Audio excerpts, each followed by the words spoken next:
I've been guiding for lone wolf 10 years now. This is the 10th year. I started in '99. If you're just looking for a quality Alaska Yukon moose hunt and just a quality experience overall, this is one of the best areas to be in.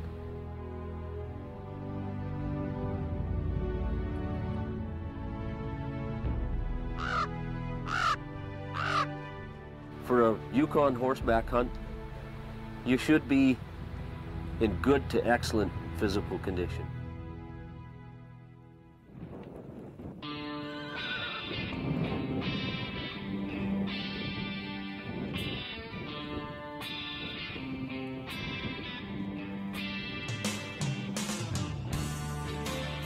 I've been doing a lot of climbing this summer to prepare for this hunt. We climbed Grand Teton back beginning of August, just about 5 weeks ago. Been doing a lot of bicycling and running and whatnot, and still found the altitude, you could notice it. We hunted between 4,000 and 7,000 feet, I would say. And when you're from sea level, you notice the altitude. It doesn't matter, you will notice it because you don't have time to acclimate. And about 5 to 7 days into it, you start to acclimate, and it's better off. But you have to condition for a horseback hunt. After we had spotted the bulls, we had a lot of time to think for the 2.5, 3 hours as we rode up to the point in which we saw them. And the whole time, we didn't know, from my perspective, I think our guide knew, but I didn't know whether or not that canyon opened at the end, and they might have been continuing on because they were certainly moving when I saw them. This was basically our hunting day. We were going to see the animals at the end of that basin, or they weren't going to be there, and that was going to be the end of our hunt for that particular day, which would have been fine. But to find them at the end was a prize, really. We put a stalk on them and we got up above them, and then realized that there was 20. And then realized after that we started looking around, there was 31 of them in the bunch, and some other pretty respectable bulls in there too. So we stalked up, probably 500, 600 yards, got to an overlook, came up over a rock, and there they were. And the bull that we wanted was bedded down, and Wes immediately said, "That's a great bull."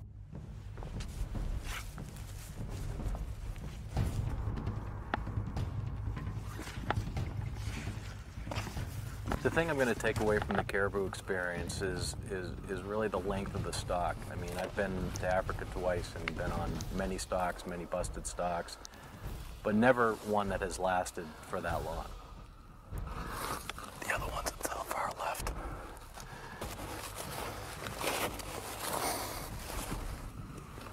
I'm just going to need them to stand up.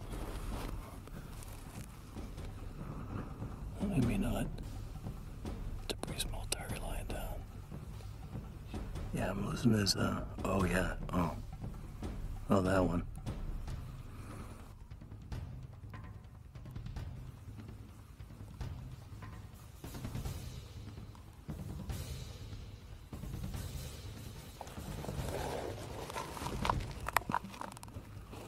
Take him when he gets up.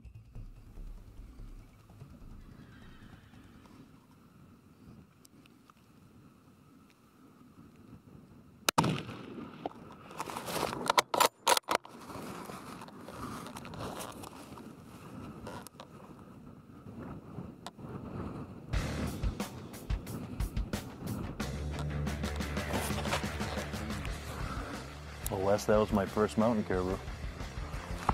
Nice shoot. Thanks, Wes. That was an unbelievable stalk. Yeah, that was cool. Unbelievable. They don't get any better than that. We were up here with Lone Wolf Outfitting. Our guide, Wes, just put us on an unbelievable stalk up this incredible valley with this backdrop and this cirque.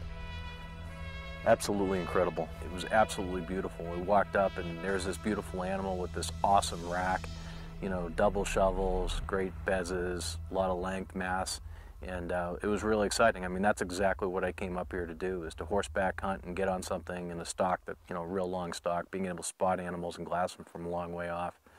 It was spectacular. It's hard to describe the feeling. Thanks, Wes. Man. Look at the mass on him. Yeah. I didn't see this. No. I didn't see it through my binos. He's got more mass than I thought. When we're back up there, I mean, a little bit here. Right there. Back scratchers. Definitely the nicest one. Absolutely. It's got some palmation up here too, a little bit.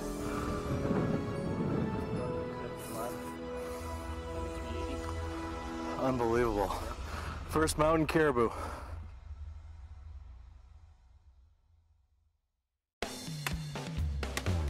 One of the highlights of this trip was spike camp. Being able to head out for one night or 2 nights and get away from the main camp and go to some very remote areas. And Wes Phillips, our guide, was sort of an expert at picking out spots where we could spike out to, and he'd have a game plan in terms of how many miles we would travel that day.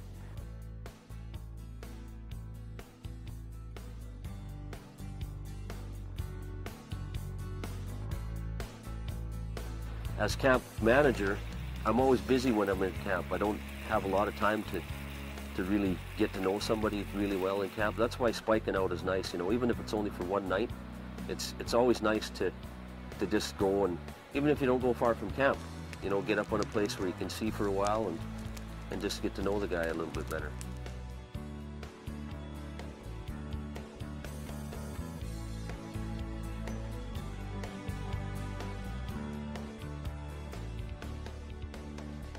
We came across, rode the horses up through this brush here, and he's just bedded around the corner up underneath a spruce, a lone spruce tree all by itself, and there's a cow just to the right.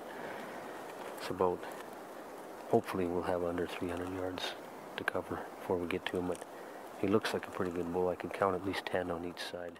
When we stopped and saw the moose, basically we had dismounted from the horses, we had set up some spotting scopes. Wes Phillips saw the moose probably 2.5 clicks away on a sunny valley on the other side, and he immediately said, "That's a great bull." We decided to go after it. He said, "Do you want to go after it?" I said, "Let's get up closer and take a closer look." We can see the bull, we can see one paddle. It's about 700 yards at least. We have about another 400 yards to stalk to close the gap. You still liking it, Wes?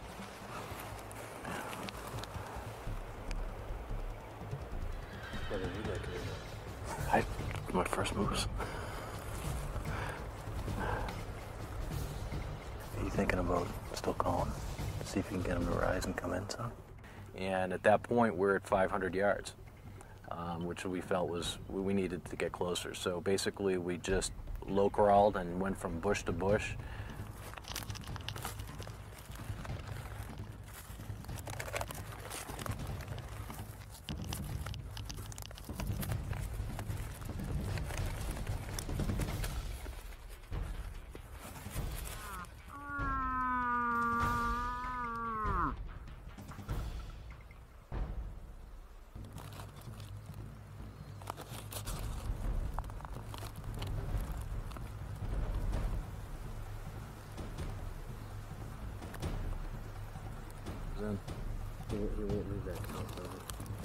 Okay.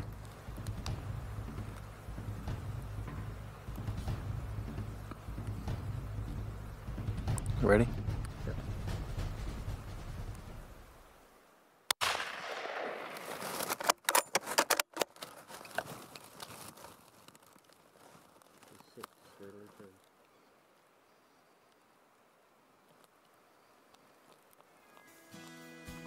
First moose.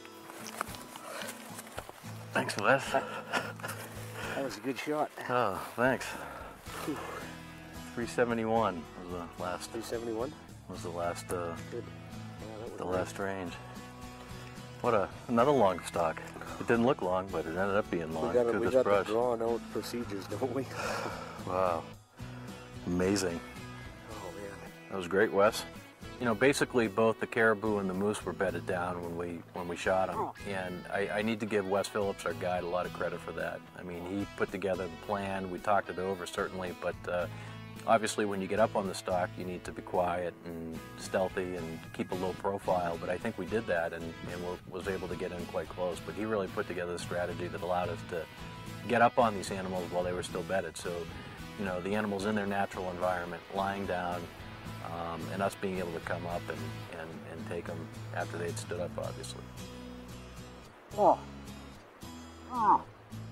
Personal satisfaction now is